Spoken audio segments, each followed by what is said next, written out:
નમસ્કાર ગુજરાત દેશ દુનિયાના અને ગુજરાતને લગતા તમામ મોટા સમાચાર જોવા માટે ચેનલને સબસ્ક્રાઇબ કરી દેજો અને વિડીયોને છેલ્લે સુધી જોતા રહેજો, કેમ કે સમાચાર તમારા માટે થઈ શકે છે ખૂબ જ ઉપયોગી. તો આજના તાજા સમાચાર વિશે વાત કરવામાં આવે તો ખેડૂતોને મોટી રાહત મળી છે. એટલે કે મિત્રો, ખેડૂતોને લોન માફ સમગ્ર દેશ સૌથી વધુ ચર્ચિત વિષય છે. તેવા તેલંગાણા ખેડૂતોને લોન માફ કરવામાં આવી છે. તેલંગાના સીએમ રેડ્ડીએ લોન માફ યોજના જાહેર કરી છે. તેમણે કહ્યું છે કે 11 ડિસેમ્બર 2018 અને 9 ડિસેમ્બર 2000 વચ્ચે લોન લેનાર ખેડૂત માટે 2 લાખ રૂપિયા સુધીની લોન સંપૂર્ણ માફ કરવામાં આવશે. મિત્રો, આ પહેલા ઝારખંડ સરકારે પણ 2 લાખ રૂપિયા સુધીની લોન માફ કરવાની જાહેર કરી છે. મિત્રો, તે ખૂબ જ મોટા સમાચાર આવી રહ્યા છે.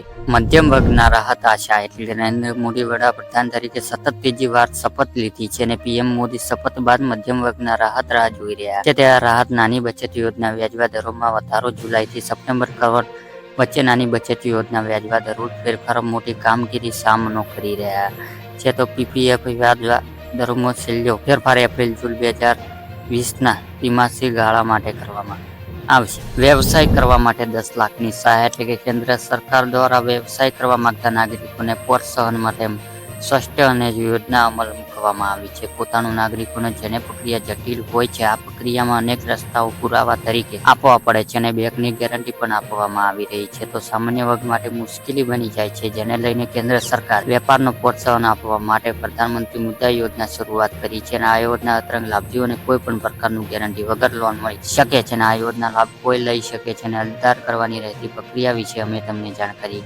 આપી. ખેડૂતોને આશા ઉપર પાણી ફર્યું એટલે કે ખેડૂત માટે દેવા માફી લઈ ખૂબ જ મહત્વ સમાચાર આવી રહ્યા છે. ખેડૂતોને ઘણા વર્ષે દેવા માફી માંગ કરવામાં આવી છે. મિત્રો, 2022માં ગુજરાત વિધાનસભાની ચૂંટણી હતી, ત્યારે ખેડૂતોને એવી આશા હતી કે ચૂંટણી પહેલા દેવા માફી લઈ કોઈ સમાચાર આવી શકે છે, પણ ત્યારે કોઈ જાહેરાત થઈ નથી. મિત્રો, ત્યારબાદ ખેડૂતોને એવી આશા હતી કે 2024ની લોકસભાની ચૂંટણી પહેલા ખેડૂતોને ખુશ ખબર મળી શકે છે, પરંતુ ખેડૂતોને દેવા માફી અંગે કોઈ જાહેરાત કરવામાં આવી નથી. તેથી ખેડૂતોને આશા ઉપરથી પાણી ફર્યું છે. મિત્રો, માત્ર કોંગ્રેસ સરકાર એવું જણાવ્યું છે કે તેની સરકાર બનશે તો મોદી સરકાર ઉદ્યોગપતિના લોન માફ કરીને રકમ ખેડૂતોને લોન માફ વાપરવામાં આવશે. મિત્રો, તે ખૂબ જ મોટા સમાચાર આવી રહ્યા છે. આગામી 2 દિવસો શું નવા જૂનું થશે? મિત્રો, એટલે કે ગુજરાતના જાણીતા હવામાન નિષ્ણાત પરેશ ગોસ્વામીએ પોતાનું સોશિયલ મીડિયા આગાહી આપી છે, જેમણે જણાવ્યું છે કે તારીખ 26 થી 27 જૂનના રોજ વરસાદની તીવ્રતા ઓછી જોવા મળી શકે છે અને આ 2 દિવસમાં ગુજરાતમાં હવામાનમાં ઘણા ફેરફારો જોવા મળી શકે છે. મિત્રો, 28 તારીખથી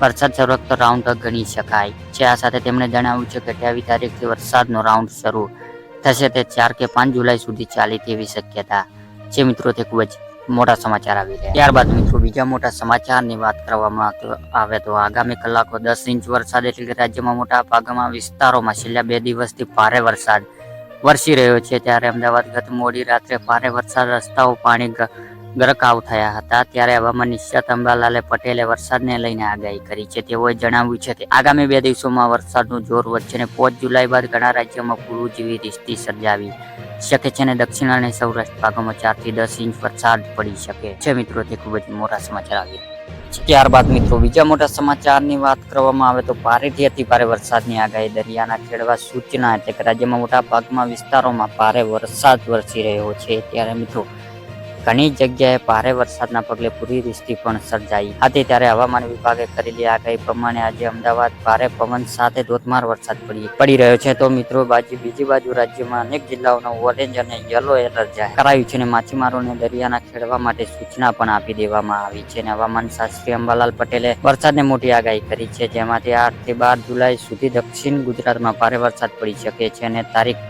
27-30 જૂનથી જૂનાગઢ અતિ ભારે વરસાદ પડી શકે છે. જામનગર, દ્વારકા, પોરબંદર, ઓખામાં વરસાદ પડવાની આગાહી કરી છે. જ્યારે મધ્યમ ગુજરાત, સૌરાષ્ટ્ર અને ઉત્તર ગુજરાતમાં સૌરાષ્ટ્ર પર વરસાદ થઈ શકે છે અને આજથી 27 જૂનથી 5 જૂન સુધી વાવણી લાયક વરસાદ પડી શકે છે. મિત્રો, તે ખૂબ જ મોટા સમાચાર આવી રહ્યા છે. ત્યારબાદ મિત્રો, બીજા મોટા સમાચારની વાત કરવામાં આવે તો જામખોડ, ડોરાના અને ઉલટાને જોડતા કોઝવે તૂટી પડ્યા છે. એટલે કે રાજકોટ જિલ્લામાં જામખોડના અને ઉપેટલતા જોડતા અને મોજ નદી ઉપર બનાવેલા કોઝવે તૂટી સમગ્ર પથકમાં ભારે વરસાદ વરસતા નદીઓનું પાણીનું આવક થઈ છે. તો ઉપેલતા જામખોડના જોડતા કોઝવે તૂટતા વાહન વ્યવહારો બંધ થયા છે. તો કોઝવે તૂટી જતા અનેક ગામોમાં લોકોને અસર પડી છે. મિત્રો, તે ખૂબ જ મોટા સમાચાર આવી રહ્યા છે. ગુજરાતમાં તૂટી પડશે અતિ ભારે વરસાદ એટલે કે રાજ્યમાં ધાર વરસાદની શરૂઆત થઈ છે.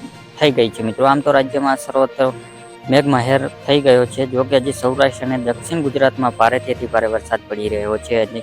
હજુ આગામી કલાકમાં ધોધમાર વરસાદ યથાવત રહેશે અને હવામાન વિભાગે આગાહી કરી છે કે આગાહી 6 દિવસ ગુજરાતમાં ભારેથી અતિ ભારે વરસાદ જોવા મળી શકે છે મિત્રો. તે ખૂબ જ મોટા સમાચાર આવી રહ્યા છે. બીજા સમાચાર જોવા માટે ચેનલને સબસ્ક્રાઇબ કરી નાખજો.